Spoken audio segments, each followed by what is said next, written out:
से जो बड़ा मेहरबान और निहायत रहम करने वाला है।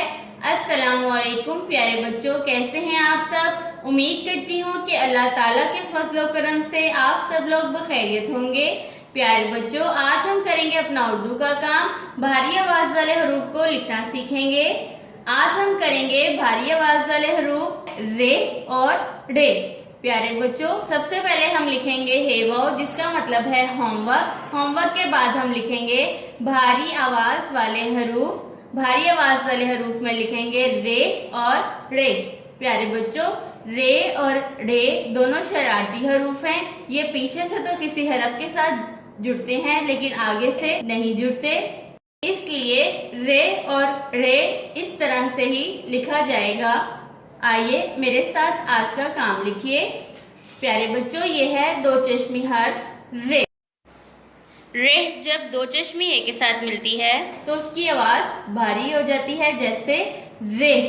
आइए मेरे साथ लिखिए। रे दरमियान वाली दो लाइनों में लिखा जाएगा और रे पर कोई नुक्ता नहीं होता। ये है दो चश्मी हर्फ रे। रे फिर तोएं लगाते हैं, फिर से लिखते हैं रे रे। ये है हर्फ रे। प्यारे बच्चों, लिखते वक्त लाइनों का खास ख्याल रखिएगा।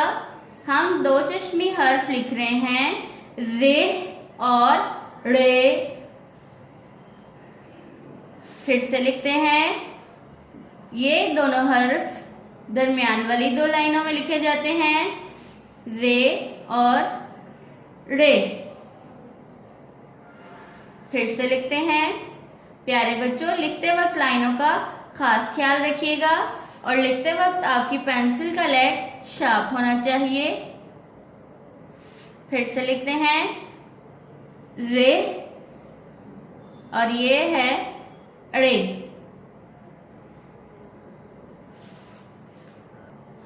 प्यारे बच्चों, ये था हमारा आज का उर्दू का काम, भारी आवाज वाले हरूफ। हमने भारी आवाज वाले दो हर्फ लिखे आज, रे और रे। प्यारे बच्चों, रे जब दो चश्मी हे से मिलती है तो वो उसकी आवाज को भारी कर देती है, जैसे कि रे और रे। प्यारे बच्चों, अपना आज का उर्दू का काम अपनी उर्दू की नोटबुक्स पर करिए। अल्लाह हाफिज।